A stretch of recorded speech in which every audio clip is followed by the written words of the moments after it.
Hey guys, it's Melissa here from melissaoatman.com. Welcome to Awaken Your Inner Awesomeness, a daily podcast devoted to spirituality and self-help. If you're new, I want to welcome you. If you're returning, welcome back. So today I wanted to talk to you guys about finding the courage to seek help from others when you need it. I was doing a session with a client the other day, and I thought it was so interesting because we started off the usual way. When I do my sessions, I connect with people and we start talking about how I can help them and what's going on in their lives. And she just stopped for a minute and she said, I listened to your podcast and I've heard everything that's happened to you this year, and you've had a lot to handle and you've taken on a lot. How are you doing? And I thought it was really, really interesting that she asked that, because it took me off guard for a minute. It just caught me off guard because I thought, here this person has come to me for me to help them, and then she's asking me how I am. And I thought it was so sweet of her to be concerned at all, first of all, about me. But secondly, it really made me think, no one has really asked me, how are you doing? Like, how are you really doing? In the beginning, when my ex first passed away, my aunt would ask me that. She would say, how are you doing? But since then, a lot of other things have happened too. My mom got sick, and I've had issues with my kids going through emotional stuff. And no one has really said, how are you doing? Are you doing okay? And I thought that was really strange, that when she said that to me, it triggered something in me like, hey, nobody's really ever asked me that before. And so I thought about it, and it's interesting because I was having some emotional stuff going on with my daughter, and she and I were kind of butting heads and not seeing eye to eye on certain things. And so I went to my group of people, the healers that I work with, and I would say to them, like, what am I supposed to do? I don't know what to do. I know that my daughter is struggling, but I don't know how to help her. And it seems like every time I legitimately just try to help, it's making things worse. And it feels like she's running and spending more time with her stepmom, and that was really hurtful for me. And a couple of the people who are, intuitives said to me, your daughter knows that you're a strong person and that you're going to be fine. So she's worried more about her stepmom because she knows you'll get through it, and she knows you're tough and that you can handle anything. And I thought that was just such an odd thing, because I'd never thought about that before. And in making those connections, that my daughter thinks that I'm a strong person, my family thinks I'm a strong person, I realize a lot of times when we get thrown a lot, if you've been thrown a lot in your lifetime and you're just used to having to pick up the pieces and carry on, people will just assume that you've got it, that you can handle it, that you're okay, and you don't need any help, and that you have to just figure out how to do it on your own. And this is the time that we have to learn how to advocate for ourselves and how to speak up and how to say, I'm not okay. I'm okay, but I still need people to talk to too. I still need people to bounce ideas off of, and I go and seek those people out. But it just occurred to me that in my own life, no one really asked me, are you okay? Are you doing okay? Everyone just assumes like, she's got this. Like, it's just part of the deal. She'll handle it. She handles everything else. And while, yes, it's true, I know I can handle it, it doesn't mean that it isn't helpful to have someone just stop in from time to time and say, you doing okay? How are you doing? It was a little bit of a wake-up call for me yesterday, because I was thinking about how I felt when someone asked me, hey, how are you doing? Are you really doing okay? What's going on? And I thought, there's probably many of you out there who face the same thing. It's like, just because we know how to handle things and we're so used to having to handle things, especially when you're going through a period where life is throwing a lot at you. And I feel like many people right now are in a period of time where life is throwing a lot at us.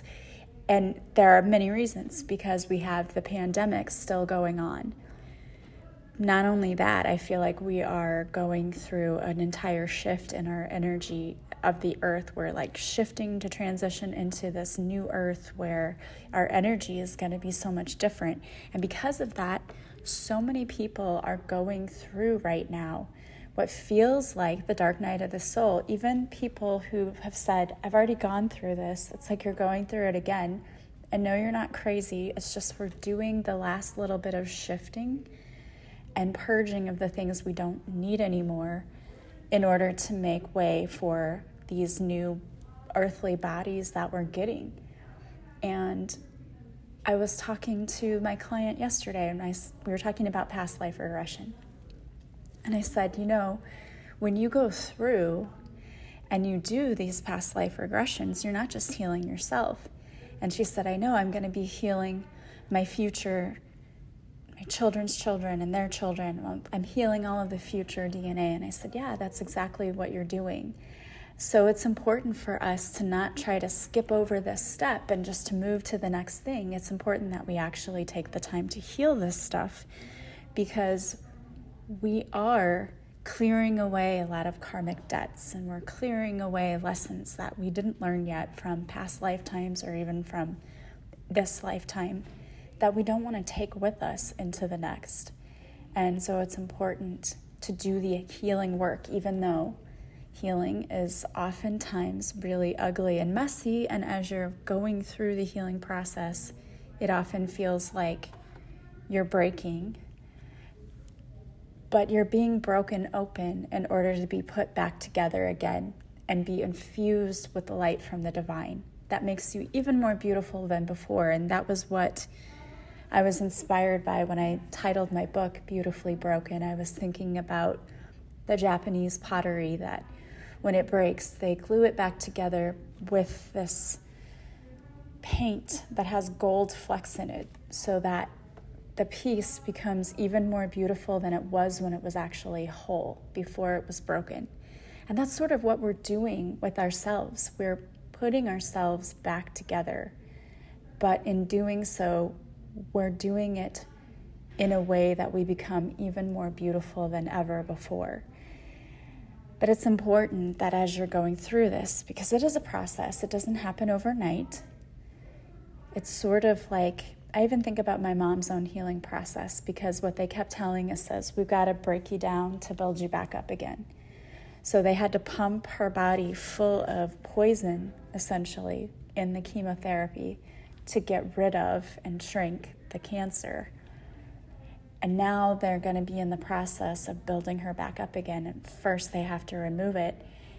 And then she'll be on that slow climb back to her normal self. But it's a process, and it's not going to happen overnight. And I was talking to a few people who said, she's thinking that she's just going to wake up in a few weeks and be better. But it takes a good year or two to feel completely normal again after you've had to go through this process of fighting cancer. And for some people, it's even longer than that. So in the same way, you shouldn't be discouraged when you're going through your healing process, because it is a process that doesn't happen overnight. You don't wake up overnight and go, suddenly I'm better. And what I'm finding with my daughter and with my own children is that there are layers upon layers upon layers. And this is stuff that's gone on through their whole lives. So it's going to take a while. It's going to take a while to take off those layers and to heal them. And as you're going through it, it's important to remember that even though you might be a strong person and you're able to handle things, it's okay to ask for help. It's okay to seek people out when you don't know the answer to something. Believe me, I've had to. I've worked with coaches and mentors and with counselors, and I've worked with a lot of people. I don't feel like the work is really ever completely done But a lot of people just try to do it on their own. Just like when you think, oh, I'm such a strong person, I don't need anybody, I can just do it on my own. Everybody needs a little bit of help now and then, and there's no shame in that. For some reason, we've taken asking for help as a sign of weakness in our society, and it's not. If you could do everything by yourself, how great would that be? But why would we need a whole society if that were the case? You can't do everything completely alone. I can't. My kids can't. My mom can't. None of us can. So it's important not only for you to understand that it's okay to ask for help, it's okay to reach out when you need to, but think about the people in your life. You probably also know people that you think of as like so strong and they've handled everything and they've got it. I want you to think about those people and maybe think about reaching out now and then. In the past day, I've had several very sweet friends. I consider them friends. We follow each other on Facebook and they're podcast listeners, and gotten to know a few of you because, just seeing what you post every day and we interact, and several of you have reached out knowing my mom's having surgery and just been kind and sweet and said nice things, and that's meant so much. And it wasn't until I had that session that I realized I just kind of trudge through life sometimes thinking like I need to have all of the answers and I have to do it all myself. And I don't. And you don't either. So if you're one of those people who seems strong, I remember my ex-husband used to make fun of me for that. He would tease me and say, oh, well, you're just a strong woman, like that was a bad thing. But the truth is, it can be a bad thing. It can be a detriment if you're so focused on getting through life and doing what you need to do that you never stop to smell the roses, or you never allow others to come in and help. Because sometimes our biggest lesson is learning how to let others in. And I know for me, that can be a problem. It's an issue for me, I know that. Like, I'm not always necessarily one to just open my doors and say, come on in, I want to share everything with you. And you may think, how is she saying that? She has her own podcast. Of course, she shows people what her life is like. But I don't necessarily let someone in to help. At least I never used to. And I've started to learn through this whole process that I have to start being more vulnerable and reaching out and asking for help from others when I need it. And in all of those times that I reached out, there were people who had amazing suggestions and things that I would never have thought of. But I wouldn't know that if I hadn't reached out. And even when I was feeling, I'll say it, I was feeling jealous that my daughter wanted to go and spend all of her time with her stepmom. And that's what everyone was like, well, you shouldn't feel jealous about that. And in my mind, I'm thinking, it's not just about that. I just don't want to be shut out of her life. But then I called the stepmom and we had a conversation, and she pointed out some things. And it was eye-opening because I never would have made these connections on my own and trying to figure it out on my own. I would have been like chasing my tail, running in circles, like, what's going on? But in listening to the advice that she gave and the advice that others gave, I realized like sometimes I have to do things in a way that I'm not used to doing them. And that might be uncomfortable. And for some of you, you may figure that out too. When you work with others and you get help from others, you may realize, wow, I've done everything my own way my whole life, thinking I had all of the answers, but actually allowing others to come in and help sometimes, not only does it help you because someone's coming in to relieve you, but you learn things from people. You learn to look at things from different perspectives. When we only choose to see a situation from our own level of experience, we can only come up with limited solutions.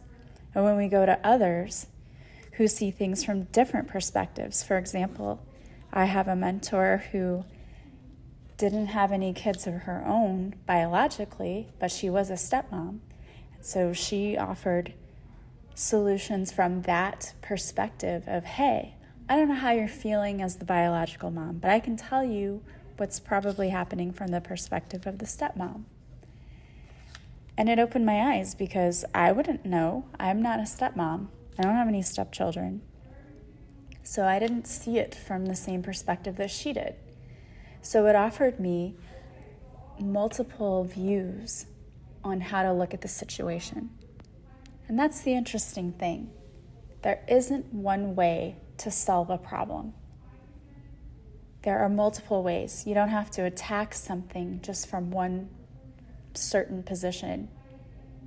There can be multiple angles you can look at things at. But if we're only relying on ourselves, we're not necessarily seeing every angle. We may have a huge obstruction of our view in front of us, and that would be our own life experience, that we can only see the problem from the experiences that we've had ourselves. And so if you have not experienced something, then you don't know. And it's not that you're dumb or that you don't know how to handle it. It's an experience. Think about when you start school.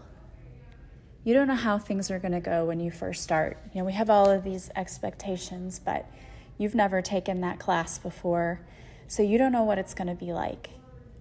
And sometimes you take the class and you're like, oh, this is great, and I have everything I need to be prepared. And then sometimes you take a class, like for me, it was always math, and it would be a struggle because I wasn't prepared and I didn't feel like I had everything I needed. So I would have to go and get help from multiple people in order to tackle the problem. And in the same way, if you're feeling like you're stuck and you just keep looking at the same problem over and over again and you're not seeing any kind of solution to it, maybe it's that you need to see something from a different perspective. And maybe that can only come from talking to someone else who can give you a different perspective. Just a little food for thought. I keep pulling the cards lately that we need to see things from others' perspectives. We need to look at the problem with the eyes of love and not with fear, and say, what would love do? Would love hold on tightly and try to control the situation? No, it would not. But it's our fear and our ego that causes us to do things like that. So we have to get out of our own way sometimes and allow ourselves to see things from a new perspective. And if you're one of those people who's always been expected to handle things, like, I've got it, I can handle it, it's not a problem. Maybe it's time for you to allow others to come in to help you. Or maybe you're one of those people who knows someone like that in your life, and maybe it's just time for you to reach out to that person and say, hey, can I help you? How are you doing? How are you really doing? Because oftentimes those of us that are expected to be strong and just to handle everything, we often don't get asked that question. And that's a shame. Because that's when you can have those conversations where people can come in and help you see things from a new perspective. But I have definitely found in my own life that I have to go out and purposefully seek the help and ask for others to come in and give me a new perspective. I don't generally just have people who come up to me and say, how are you doing? Can I help you? I have to do it on my own. But that's a lesson. That is a very important life lesson. Learning how to advocate for yourself, learning how to seek help when you need it, and even knowing that you need help, because so many of us will just go through life like, I got it, and we'll figure it out and we'll stumble. It's kind of like when you're in a dark room and you're trying to find the light switch, and you know where this light switch is during the day. You know exactly where to go, but for some reason, when the light is out, you're fumbling all over the place, tripping over things and searching on the walls with your hands for this light switch that for some reason, even though you should know exactly where it is, because you've turned it on a gazillion times in the daylight, you can't find it in the darkness. That's how we wander through life sometimes. And sometimes our lesson is just asking others to illuminate the problem for us so that we can see it from a different perspective. And that's one of those things we can ask our angels to help us with. Help me to see the problem or the person or the whatever through the eyes of love. Help me to see a solution that's fair for everyone. Or just send someone who can help me. Even that kind of a prayer is enough. There is no shame in asking for help. In fact, it's actually a great sign of strength to show that, hey, I can't do everything on my own. And if I try to do everything on my own, it's not going to be done as well as if I had someone who was helping me. So sometimes we have to bite the pride and the ego and let it go and understand that we're better when we work together. Even if that's just with your spiritual team. Start asking for help because they're listening and they want to help. We just have to ask. All right, guys, so I pulled a card for you today, and the card that I pulled is from the Heart Thoughts deck by Louise Hay. It says, I trust the process of life to take care of me. Today is a new day. I will have many wonderful new experiences. I am loved, I am safe, and so it is. I love that. And then I pulled another card for you, and it says, I am in the right place. Wherever I go and whomever I meet, I find my own love and my highest good waiting for me. All right, guys. Well, I want to thank you so much for being here with me, as always. It is a pleasure being here with you every day. If you like this podcast, please subscribe. Please leave me a positive review from wherever you're listening. You can leave me some stars on iTunes. Also, don't forget to follow me on social media. I go live Mondays at 6:30 Central on Facebook, where I do a free card reading. And if you show up for the live, I'll pull a card just for you. I also post videos to Instagram, and I have a YouTube channel where I have free guided meditations. If you want to work with me, if you want me to help you get unstuck, I would absolutely love to work with you.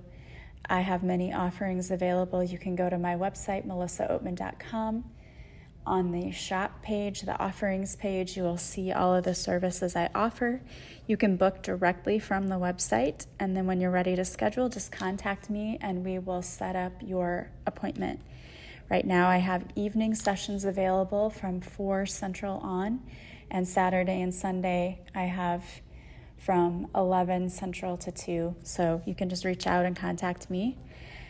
Again, I want to thank you for being here with me. I am sending you guys so much love and light, and I hope that you have a beautiful day from wherever you're listening. And I will talk to you soon. Bye, guys.